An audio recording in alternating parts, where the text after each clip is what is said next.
Building a profitable coaching business requires you to take action. And sometimes that feels extremely challenging. You feel like you just want to do the thing, but your body freezes, or you feel like you have to run away. And so this week's guest is an amazing coach who really specializes in coaches' well-being and helping you take action despite all of the life circumstances that sometimes feel like they're being thrown your way. Hello, coaches. Welcome back to the Best Damn Coach podcast. I have an amazing coach joining us today. Molly Claire is on the show. You're a fellow LCS grad. We come from, similar thoughts and patterns around coaching. So I'm super pumped to have you on the show today. Thank you. I'm excited to be here. Yeah, I think it's always, so cool when women can collaborate serving similar audiences. And I think it just spreads the message like, hey, there's so much to go around. And I think you and I are both passionate about the integrity of the industry and the legitimacy of coaching because there's great ones out there. So I'm excited to continue to kind of crack that conversation open. Yes. I mean, I love that you brought that up because so many times, when I'm working with my clients, I'm sure you come up against this too. It's like, they see someone else that does something similar to them and they want to like shy away from it, or that person wouldn't want to connect with me. Right. But you and I have a lot of things that we do where we're covering similar pain points or problems, but you and I are both different, right? We do it in our own way, in a different way. So yeah, there's just room for all of us to get the message out there. And I love it. Totally. I think it drives the point home too. I would think that you agree. Like, there's really not anything new out there. We are at information saturation. It's the way we talk about what we do, the style, the tone, the voice, the way we break it down, and we bring in that like life experience that led us to now that allow us to do what we do very uniquely. And, in studying rapport and understanding that like people will attract like people, and your story, which you're going to share momentarily, is very different. And I think that that's the power and the validation that our people who are listening to this need to be reminded of for sure. Yeah. Yep. We all have our own flavor of how we do things, right? And what exactly we integrate together. So cool. Well, let's get some context to the conversation for the audience. I would love for you to give us kind of an overview. Like, how did you get to here doing what you do now? Okay. So I've been a coach for 10 years, which seems crazy. And in the coaching industry, I'm like a dinosaur. It's funny how quickly that happens and changes. But yeah, I started my coaching business at a time. I found coaching at a time, as many people do, when I was really struggling with a lot of things.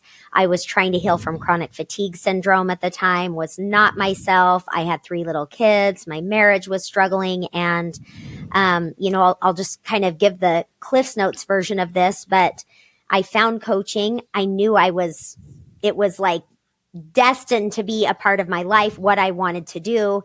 And the timing was terrible. So I knew I would do it later, but I didn't do it later. I ended up doing it right away. And, fast forward a little bit, I started my own business where I was coaching moms. I wrote a program for moms, wrote a book, and that was the space I was in. And while I was building my business, I was simultaneously training a lot of coaches, creating a lot of curriculum, and helping others as they were building their business. And so, this kind of detoured into about after the first 5 years of my business, I started serving coaches and helping them with their coaching skills and building a business that supported their quality of life, and just some of these things that I was really passionate about and brought, like you spoke to, my own experience in struggling as I did it, while also having that outside view as I watched so many coaches. So it kind of brought that unique perspective, and I love what I do. I love it. I have learned a lot of lessons, a lot of hard lessons, personally about, the importance of understanding our client, like the whole view of our client. And I just feel like I'm doing it's like the absolute pinnacle of what I want to do. So Oh, that's A lot of awesome. I'm that. so happy for you. I feel that mutually as well. So, Yeah. and it's so important that we talk to that to let people know that we are not unicorns, as I always say. We are not special. We just kept going amidst whatever was happening, and Yeah. we were willing to fail very fast, sometimes way faster than we want. And so that's what has given us this to now teach others. So Yeah. I love that. I want to speak to something that you mentioned, and is kind of one of your sweet spots, is that to give you credit amidst what you were building this, you were a single mom. And this is also an objection, or I would say an quote unquote excuse, a thought error that many people I talk with is not just being a single parent, but some other seasonal component. I have little kids Hmm. at home. I have babies.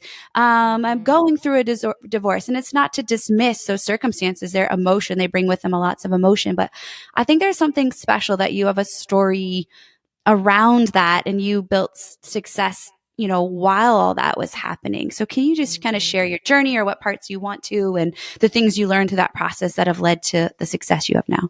Yeah. I mean, I think what I would say is,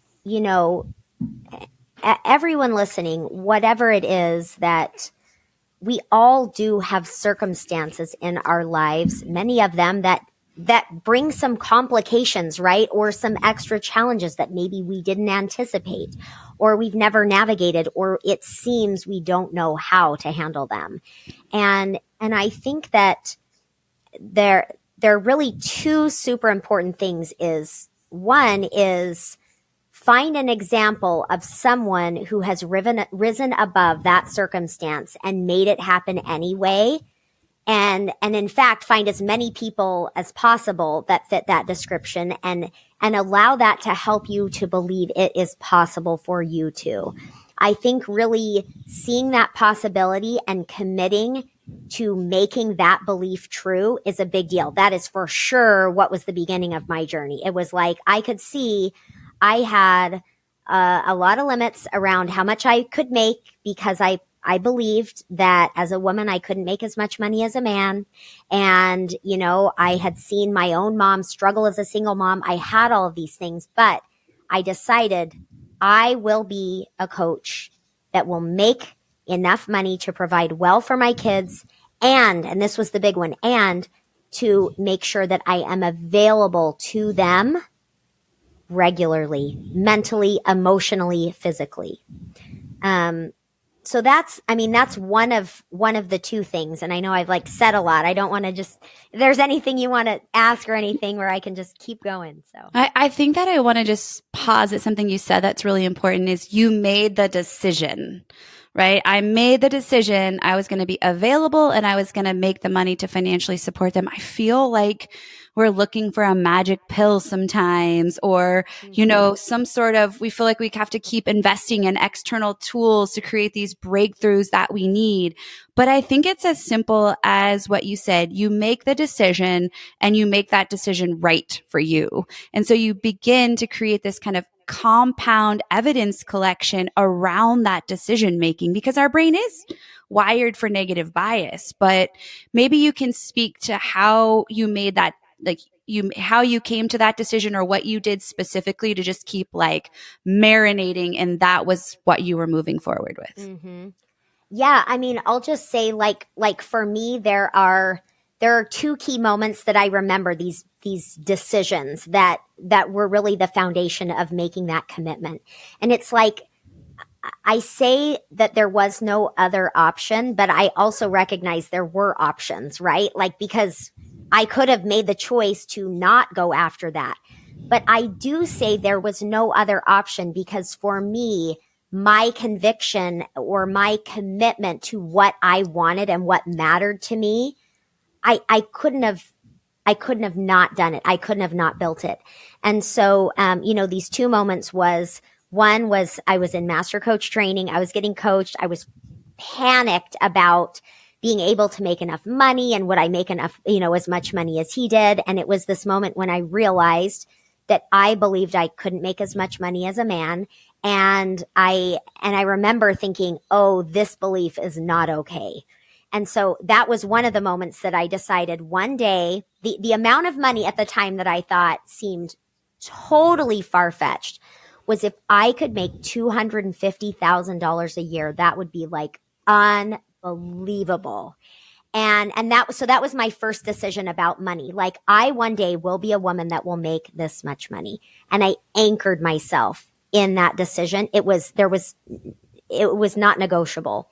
And then the other point that kind of came right along that kind of anchored myself in this whole journey was, this moment that I was just sobbing. I was so afraid about my finances. I was worried about my kids. I'm imagining my kids living the same life that I had, and imagining me living the same stressed out life as my mom. And I remember saying, no, I'm going to create something different. And I remember in that moment, actually, like, I like opened my laptop and I like hired the best coach that I knew. And I was like, I'm going to create something different. I'm going to be there for my kids physically, mentally, and emotionally. And so I would say, like, those points were really moments when I committed to it. And the rest has just been a messy disaster, like every step of the way. Right. It's true. And this kind of lends itself to the other point I wanted to make as I'm speaking to all of you that have those situations that feel so hard. And that is that you absolutely want to validate for yourself the support that you need, the emotional care that you want to give yourself and that you are going to seek. Because if we are white knuckling through, or we are just trying to be this, like, I stand alone, like, pillar of strength, there can be an element of the power and the commitment of that. And we all have emotional needs. We all do. And I think it's important to validate those and actually to create for yourself a care system around you and ways of nurturing the grief that you experience, right? And the fears and all of that. So yeah, so good. and so that's what I had to do, right? As I like climb that mountain toward that next identity that I was creating. It's like, okay, what do I need for my mindset? What do I need emotionally? How's my nervous system doing? And what are the actions that align? Yeah, so good. As you're talking, something that came up for me was I was thinking about when I left my teaching career. I didn't know it at the time, but hindsight, I never had the thought, like, if I have to go back. Or like, Mm-hmm. what if I just knew that I had a skill set and I was going to figure out a way to like redo it. I mean, I've been coaching since I was 15, already coaching. I just didn't know what that was going to look like. To your point, it was messy as all get up to like kind of get there. But I find that there's a lot of that, like, one toe in, we're like straddling the line, because so Mm-hmm. many coaches sometimes have the mentality like, if I go back, if I need to, and I'm not saying blindly leave a 6-figure career necessarily and go headfirst into Mm-hmm. coaching. I'm saying be smart about it. But there's also this element, to your point, of making the decision is that this is who I am becoming. And whether it looks like this slow exchange of one identity for the other or not, it's also not letting like the past define what your default actions are. And I think that there's this energetic thing that has to happen where you're like, no, this is the thing I'm moving towards. Mm-hmm. Yeah, I mean, it's like it really does make a difference to be firm in that commitment, because I mean, building a business, it's no small feat, right? And it's like, I think that especially as coaches, we're building a business that's like born out of our heart and soul, right? It's Mm-hmm. usually, I know for most of my clients, it's so meaningful to you. And I think that it brings up for us some of our greatest fears. Some of our, those spots where we are lacking in confidence, lacking in self-trust.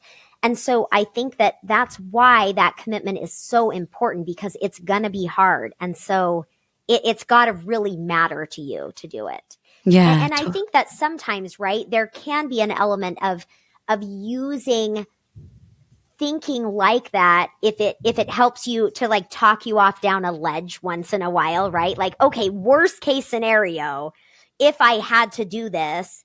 But you're right. If we're always thinking, well, maybe I'll do this or maybe I'll do that, there's no maybe. You're not going to build the business if you're kind of straddling both Totally worlds. agree. Yeah. Totally agree. Yeah.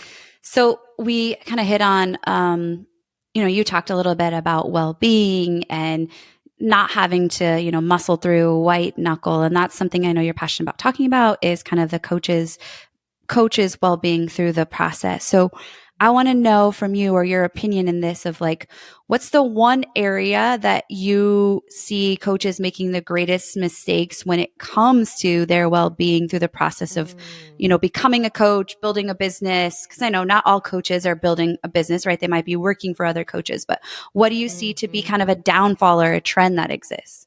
Oh gosh. I think the absolute biggest one, and especially if you have a lot of LCS coaches following you, or any of you coaches that do mindset work, a cognitive model, thought work, all that stuff, is I mean, I am super passionate about this, and that is using thought work against ourselves and trying to use the ways that we bend our mind and twist it into pretzels to um to override or bypass our own intuition, or using it and believing it is the end all be all, and not understanding that there is a huge space where emotion work and emotional needs need to be attended to. And Mm-hmm. and that's why, because in I do a master coach training where it's holistic, and it's like mindset is one piece, right? But then there's this whole emotion piece and somatic work and all of that that a lot of people are missing out on, and they don't realize what a roadblock it is. And then we talk about the nervous system and also action strategies, but this is a big deal because I know, like, all of you listening, how many of you find yourself saying, well, I just need to change the way I'm thinking about this. I know this is just a thought. Like I just need to believe more. And we end up taking this awareness of our mindset that at one point was useful for us, and now we're just using it as this terrible weapon against ourselves. We're gaslighting ourselves, we're blaming ourselves, and bringing so much judgment. And I honestly see it not just as a setback, but actually being really detrimental when we use it in that way. Yeah. Can we dive into this topic a little more? It's so interesting this is coming up because one of my, we often do just like 20-minute success calls with our clients. And one of mine, who is actually an LCS grad as well, said, I'm just really realizing the influence of the nervous system in my Mm-hmm. inability sometimes to take action. And so it made me think and kind of go into deep reflection around myself, because I realized the strength of mine is nervous system regulation, because I've been doing it in so many ways my whole life. And sometimes Mm-hmm. you are like, I'm kind of like, okay, like they're starting to see this pattern. I don't think a lot of people recognize that it is a nervous system regulation component. So can you speak more to like what that means or what that could look like specifically? Yeah, yeah. So one thing I'll say, and I'll speak to the nervous system, but I also want to be clear that those of you listening know that there is a difference between emotion work, emotion focused modalities, and nervous system work. Now there with Totally. all of these things, there's crossover in a relationship, but they're two separate things in a way. They're related, and obviously, like our emotion center, right, is housed there. So, but but what this looks like is, I mean, perfect example. Just today, I'm coaching my clients, and one of them is finding herself in a freeze response when she's going to do her work, right? And it's like, yes, sometimes we just procrastinate, and sometimes we just delay, and sometimes procrastination can actually be a nervous system response, right? One thing a lot of people don't think about is that, especially overachievers, where we're always busy and we're rushing and we're overworking, well, people don't realize that that's actually can be, not always, but can be a manifestation of the flight response. Really interesting, right? Think Mm-hmm. about our clients, even when we're talking with our clients, and our clients are getting defensive or resistant, and they're in that like fight mode. Is it possible, right? And again, not always, but is this a nervous system issue? And so I think that as we look at, the actions that we're taking or not taking, and we want to understand what are the thoughts or the feelings behind taking this action, we also want to understand where in this big picture of the actions that I am or am not taking, where is this an automatic remembered um, nervous system action like behavior, right? These action Yeah. patterns. Yeah. It's so good because I think of clients that I've had over the years, and I don't know if you'd agree, but I feel like when we look at nervous system patterns, probably freeze is the one that I feel like comes up most often when clients are taking action. They Mm-hmm. just go into this like paralysis component, and you're right. Like we can get stuck in the, maybe it's the what will people say? I'm afraid they're judging, but we focus on that thought and it is just deepening the groove, right? It's like groove is happening, groove is happening. And so at some point, we have to have some sort of pattern interrupt or thought rejection process, whatever that looks like for you, where we can then move that energy along in some capacity to at least move to a neutral space, even if it's not taking action yet, like we're getting there. And so I'm curious, do you, obviously, like, do you lean on a tool around nervous system or what's your favorite thing? Or I just feel like the toolbox is so robust. Or how Mm-hmm. would you even suggest that somebody find a tool to get them at least into that even that neutral place or Yeah, beyond? yeah. So I think it's super important to understand that if you're in fight, flight, or freeze, your prefrontal cortex is offline. You've lost access to it. And one thing I'll speak to because so in my training, I do a lot of the curriculum myself, but I also have experts that come in. And my nervous system expert, Leah Davidson, is she knows you know her, I think, because you're smiling, right? I think I've heard the name, but Yeah. I just love that. Yeah. Side note, She's but we'll. She's phenomenal. And so she's a speech and language pathologist of 25 years and she teaches extensively about the nervous system and nervous system awareness for coaches. And when we were in one of our calls one day and she was teaching, my clients, she was talking about that prefrontal cortex going offline.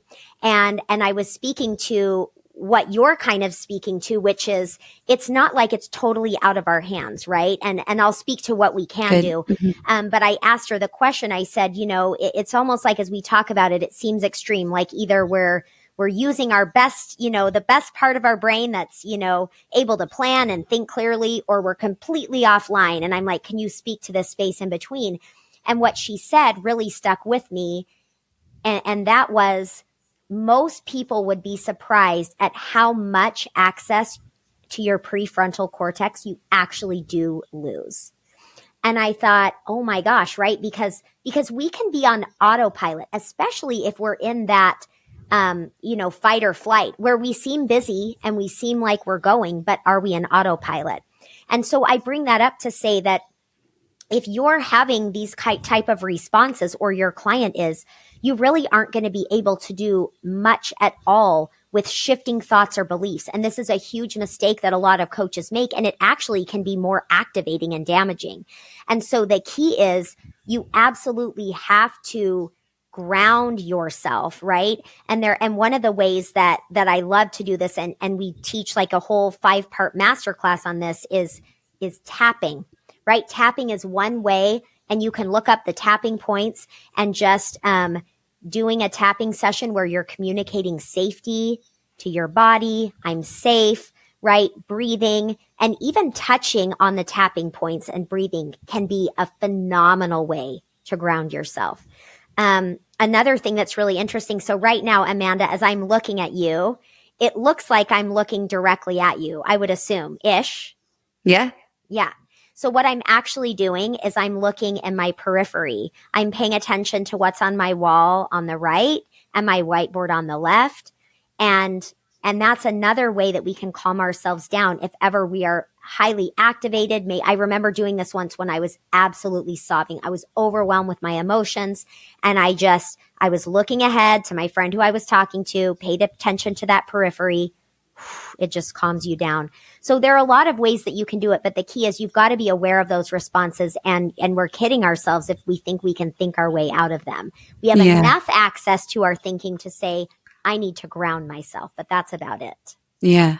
I liken it to, I think this is great to self coach, but this is also key for everyone listening of how you're going to show up as a practitioner to kind of watch for those signs and start asking questions. But something that comes up for me. So my also background is in the health space. So I coach CrossFit and other group fitness. And Hmm. I always found it interesting. And honestly, a huge miss for many coaches, especially in the CrossFit environment. It's very muscled through, very high masculine Yes. energy. And so the feedback was always given like the moment the timer started and people are in the middle of a Metcon, right? Or conditioning workout, like literally your body's in fight or flight right then. This is not the time for feedback. This isn't the time to say, hey, Molly, I want your elbows to come through faster. I really want you to get like hips Hmm. back, knees over toes or toes, like, and it was missed that the best, most effective coaching at that point is simply motivational. It's no Hmm. details. Because what we're just trying to do is like help them actually calm the nervous system and get into like a, quote unquote flow state, as best they can at that time. But I map that across to coaching is we want to be mindful of that and sense that both verbally and non-verbally and give them tools that help them navigate that to coach themselves, but also to coach their clients. And I always Hmm. find that I think you just don't know what you don't know. Many CrossFit coaches are not ever taught that the Hmm. art of actual coaching, right? They're so we're focused on the skill. But it's a great Hmm. example of just understanding that when the body is in fight or flight, we are not in a place to receive feedback. Yeah, that's right. And I'll just like interject and give a little PSA for all of you Yeah, coaches. Like, you know, if you think that hustling and rushing and panicking is the way to build your business, it is not. Right? When we can create more stillness, when you can take care of yourself as a human being while you're building your business and have space and downtime, that's when it allows you to be the smartest, to make the smartest decisions, be the most strategic. So self totally care isn't agree. just like a nice, fluffy idea. It's a real deal. Yeah. And we always talk about here fixed and flexible options in your business. Like there are so many options when it comes to building a business, but you really have to play to your strengths and know what Yes. works for you and create simplicity out of it. And I mean, I'm sharing that because I learned the hard way. But I figured Right. some things out. I'm sure you did too, around what that looks like. Yeah. Yes. I love this conversation. You're amazing. That kind of went towards a direction I didn't anticipate, but you gave so much that conversation, and I think that my listeners are going to be so grateful for just being seen and heard around that conversation of freezing sometimes or wanting Mm-hmm. to just totally run away from the struggle. So Mm-hmm. I love for you to share where they can learn more about how you coach through well-being, how they can connect with you on socials. Tell us all the things. Yeah. So you can find me at mollyclaire.com. Instagram is Molly Claire Coaching. And one thing I do have a really great freebie that speaks to some of the things that we've been talking about, actually to the key things I've been talking about. So if you go to myperfectbiz.com, I have a video training for setting up your ideal life and business vision, which is that piece of like, okay, like the kids, right? For me, it was like the kids and the Yeah. business. How do these fit together? So you can access a video training there. And then the other thing I have at that same link, myperfectbiz.com, you can access my private podcast. I have 3 podcast episodes where I'm talking about um, mindset work and how it intersects with emotion focused modalities, the nervous system, and action strategies. And so it's really a great way for you as coaches to understand these different aspects of your client and how you can start to integrate them. I love it. And we'll drop all of that in the show notes so you can connect with Molly directly.